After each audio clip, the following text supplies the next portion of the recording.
नमस्कार किसान साथियों, आपका स्वागत है आपके अपने YouTube चैनल राजस्थान मौसम पर।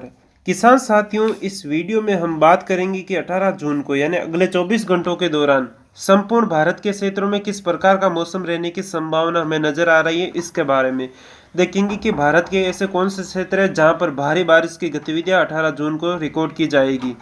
साथ ही ऐसे कौन से क्षेत्र है जहां पर मौसम शुष्क रहने की संभावना। अगर हवाओं की बात करें कि भारत के जो क्षेत्र है उनमें हवाओं का प्रभाव किस प्रकार से रहने की संभावना हमें नजर आ रही है, तो उस प्रकार से देखें तो जो अरब सागरीय हवाएं हैं यह राजस्थान के ऊपर से होकर गुजर रही है और राजस्थान के ऊपर से ये जा रही है। तो पंजाब और हरियाणा के जो क्षेत्र है उन क्षेत्रों में देखा जाए तो यहाँ पर तेज बारिश की गतिविधियां कई इलाकों में देखने को मिलेगी, जो कि पश्चिमी उत्तर प्रदेश का क्षेत्र है, पंजाब हरियाणा का क्षेत्र है। और देखा जाए तो पाकिस्तान के मुल्तान के आसपास यहाँ पर सर्कुलेशन जैसी गतिविधियां भी विकसित हुई है।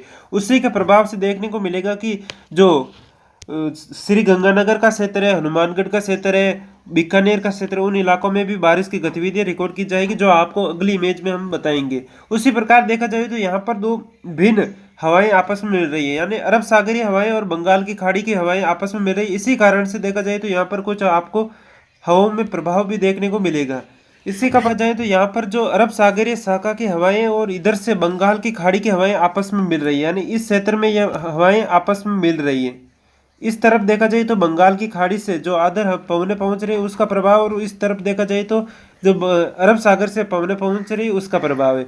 और जो पहाड़ी जो पूर्वोत्तर के राज्य हैं उन राज्यों में देखा जाए तो जो हवाएं हैं बंगाल की खाड़ी की, यह हवाएं यहाँ पर काफी मात्रा में आर्द्रता पहुंचा रही है। इसी कारण देखा जाए तो असम और मेघालय का जो इलाका है, इन इलाके में देखा जाए तो मध्यम से भारी और कई स्थान ऐसे हैं जहाँ पर अत्यंत भारी बारिश की गतिविधियां देखने को मिल रही है।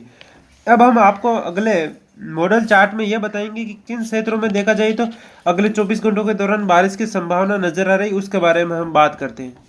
इस इमेज में आपको दिखाई दे रहा होगा कि किस तरह भारत के अलग अलग हिस्सों में बारिश की गतिविधियां जो वेदर मॉडल है वो प्रोजेक्शन कर रहा है। ये हमारा लगभग 1 बजे के मौसमी आकलन के अनुसार हम बता रहे हैं कि 18 जून को किस प्रकार का मौसम रहने की संभावना है। अगर पूर्वोत्तर भारत के क्षेत्रों से शुरुआत करते हैं तो इन क्षेत्रों में देखा जाए तो कई इलाके ऐसे हैं जहाँ पर मध्यम से भारी बारिश की गतिविधियां दर्ज की जा रही है। देखा जाए तो असम, मेघालय और जो नागालैंड का क्षेत्र है, साथ ही जो अरुणाचल प्रदेश का जो नागालैंड से लगता हुआ क्षेत्र यानी असम से लगता हुआ क्षेत्र, इन क्षेत्रों में देखा जाए तो मध्यम से भारी कई स्थान ऐसे होंगे जहां पर अत्यंत भारी वर्षा की संभावना है। साथ ही जो मणिपुर का क्षेत्र है, इन क्षेत्रों में भी अच्छी वर्षा की गतिविधियां देखने को मिल सकती है। यानी इन संपूर्ण क्षेत्रों में देखा जाए तो तेज वर्षा की गतिविधियां होने की संभावना, हालांकि मेघालय और असम में भारी से अत्यंत भारी वर्षा की संभावना यहाँ पर नजर आ रही है इस क्षेत्र में। मिजोरम की क्षेत्र की बात की जाए तो मिजोरम के क्षेत्रों में हल्की से मध्यम बारिश की गतिविधि ही देखने को मिलेगी, यानी यहाँ पर ज्यादा वर्षा की संभावना हमें नजर नहीं आ रही है। अब हम बात करते हैं जो सिक्किम और उप हिमालयी क्षेत्र है, इन क्षेत्रों में देखा जाए तो इन क्षेत्रों में भी मध्यम से भारी बारिश कई इलाकों में देखने को मिलेगी। यानी जो सिक्किम और उप हिमालय का क्षेत्र है, इस क्षेत्र में भी देखा जाए तो मध्यम से भारी बारिश की संभावना हमें नजर आ रही है। साथ ही जो बिहार का लगता हुआ क्षेत्र है, जो उत्तर पूर्वी और उत्तरी बिहार का क्षेत्र, इन क्षेत्रों में भी अच्छी वर्षा की गतिविधियां देखने को मिल सकती है। जो तराई वाला बेल्ट है बिहार का, इन इलाकों में भी अच्छी वर्षा की गतिविधियां देखने को मिल सकती है। साथ ही झारखंड और पश्चिम बंगाल के क्षेत्रों में भी हल्की से मध्यम बारिश की गतिविधियां जारी रहने की हमें संभावना लग रही है। अब हम बात करेंगे कि जो उड़ीसा के क्षेत्र है, तो उड़ीसा के क्षेत्रों में भी देखा जाए तो हल्की से मध्यम बारिश की गतिविधियां कई इलाकों को प्रभावित कर सकती है। यह जो बारिश होगी यह मुख्य रूप से खंड रूप में देखने को मिलेगी, यानी उड़ीसा के भी क्षेत्रों में खंड रूप में बारिश की गतिविधियां देखने को मिल सकती है।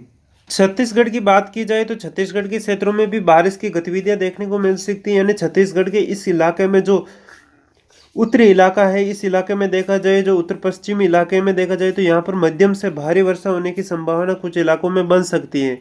उसी प्रकार देखा जाए तो इस इलाका में जो उड़ीसा का क्षेत्र है, जो कुछ आंध्र प्रदेश का क्षेत्र और कुछ छत्तीसगढ़ के क्षेत्र, इस इलाके में भी अच्छी वर्षा की गतिविधियां कुछ इलाकों को प्रभावित कर सकते हैं। ठीक है, इसी प्रकार हम बात करेंगे कि आंध्र प्रदेश के क्षेत्रों में किस प्रकार का मौसम रहने की हमें संभावना लग रही है। तो उसके बारे में देखा जाए तो जो दक्षिणी आंध्र प्रदेश के क्षेत्र, उन क्षेत्रों में भी अच्छी वर्षा की गतिविधियां कुछ इलाकों को प्रभावित कर सकती है। हालांकि ज्यादातर समय यहाँ पर मौसम के लगभग साफ और शुष्क बने रहने की संभावना लग रही है। अब हम बात करेंगे तमिलनाडु के क्षेत्रों की, कर्नाटक और केरल के क्षेत्रों में। तो जो तमिलनाडु और का जो क्षेत्र है, जो केरल से लगता हुआ क्षेत्र, इस क्षेत्र सहित जो केरल के लगभग सभी क्षेत्रों में और जो कर्नाटक के जो तटीय भाग है, इन क्षेत्रों में देखा जाए तो मध्यम से तेज वर्षा कई इलाकों में देखने को मिल सकती है। यानी इस प्रकार देखा जाए तो केरल, कर्नाटक और तमिलनाडु में भी मौसम की सक्रियता देखने को मिलेगी। साथ ही तमिलनाडु के जो उत्तरी इलाके, उन इलाकों में भी अच्छी वर्षा की गतिविधियां रिकॉर्ड की जा सकती है। अब हम बात करेंगे कि जो महाराष्ट्र का हिस्सा, उसमें किस प्रकार का मौसम रहने की संभावना है। तो हम देख सकते हैं कि मध्य महाराष्ट्र, मराठवाड़ा में हल्की से मध्यम वर्षा की गतिविधियां देखने को मिल सकती है। हालांकि मुंबई सहित आसपास के इलाकों में बारिश में हल्की ही बारिश देखने को ज़्यादातर इलाकों में मिलेगी। लेकिन जो महाराष्ट्र के ये इलाके हैं, जो आंध्र प्रदेश से लगते हुए क्षेत्र, इन इलाकों में देखा जाए तो यहाँ पर अच्छी वर्षा की गतिविधियां कुछ क्षेत्रों में दर्ज की जा सकती है। अब हम बात करेंगे मध्य प्रदेश के क्षेत्र।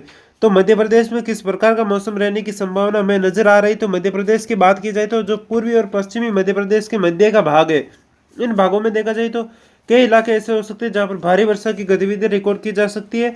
कुछ बाकी जो पूर्वी इलाके, उन इलाकों में भी हल्की मध्यम तेज वर्षा की गतिविधियां देखने को मिल सकती है।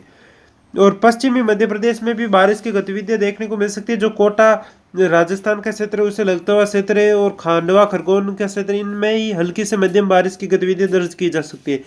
गुजरात की बात करें तो गुजरात के जो सूरत, अहमदाबाद आदि क्षेत्रों में देखा जाए तो यहाँ पर भी बारिश की गतिविधियां देखने को मिल सकती है। भले ही यहाँ पर मॉडल हमें नहीं दिखा रहा, फिर भी कई इलाके ऐसे हो सकते हैं जहाँ पर हल्की या मध्यम बारिश की गतिविधियां खंड रूप में देखने को मिल सकती है। क्योंकि जो आर्द्र पवन है वो गुजरात के ऊपर से होकर ही राजस्थान और गुजरात से होकर भी पंजाब और हरियाणा के क्षेत्रों को प्रभावित कर रही है। अब हम बात करते हैं कि उत्तर भारत के क्षेत्रों में, जिसमें शुरुआत करेंगे कि उत्तर प्रदेश के क्षेत्रों में। यानी उत्तर प्रदेश के पूर्वी क्षेत्रों में हल्की से मध्यम बारिश की गतिविधियां कुछ इलाकों को प्रभावित कर सकती है। यानी उत्तर प्रदेश के इस इलाके में हल्की से मध्यम वर्षा की गतिविधियां देखने को मिलेगी। लेकिन जो पश्चिमी उत्तर प्रदेश का क्षेत्र है, इस इलाका में देखा जाए तो कई इलाके ऐसे भी हो सकते हैं जहां पर मध्यम से तेज वर्षा की गतिविधियां रिकॉर्ड की जा सकती है। बाकी पंजाब और हरियाणा का क्षेत्र है, कुछ जो राष्ट्रीय राजधानी दिल्ली का क्षेत्र है, इस इलाके में देखा जाए तो यहाँ पर भी हल्की मध्यम तेज वर्षा की गतिविधियां देखने को मिल सकती है। जो पंजाब के क्षेत्र है, उनमें अमृतसर, तरन तारण, इन क्षेत्रों में कुछ इलाके ऐसे भी हो सकते हैं जहां पर भारी वर्षा की गतिविधियां भी देखने को मिल सकती है। राजस्थान के भी उत्तर पूर्वी इलाकों में देखा जाए तो हल्की से मध्यम वर्षा की गतिविधियां देखने को मिल सकती है। राजस्थान के जो इलाके हैं, ये इलाके इसमें शामिल किया जा सकता है। यानी इन इलाकों में देखा जाए तो राजस्थान में हल्की से मध्यम वर्षा की गतिविधियां, कुछ इलाकों में तेज वर्षा की गतिविधियां भी हो सकती है। यानी राजस्थान के जो नागौर सहित आसपास के क्षेत्र, यानी इस इलाकों में देखा जाए तो यहाँ पर भी हल्की बारिश की गतिविधियां ज्यादातर इलाकों में देखने को मिल सकती है। इस प्रकार देखा जाए तो राजस्थान के क्षेत्रों में भी अब मौसम में परिवर्तन होने की संभावना नजर आ रही है। लेकिन जो गंगानगर के आसपास के क्षेत्र है, यहाँ पर देखा जाए तो यहाँ पर कुछ भारी वर्षा की गतिविधियां इक्का-दुक्का स्थान पर देखने को मिल सकती है। अब हम बात करेंगे पहाड़ी राज्यों की। पहाड़ी राज्यों में देखा जाए तो जम्मू कश्मीर, हिमाचल, उत्तराखंड, सभी क्षेत्रों में देखा जाए तो हल्की से मध्यम वर्षा की गतिविधियां रिकॉर्ड की जा सकती है। ज्यादा भारी बारिश की क्षेत्रों में संभावना में नजर नहीं आ रही। कुछ इस प्रकार रहेगा 18 अप्रैल को संपूर्ण भारत का मौसम। और आपके क्षेत्र और आपके राज्य का मौसम पूर्वानुमान जानने के लिए चैनल को सब्सक्राइब करें, शेयर करें। धन्यवाद।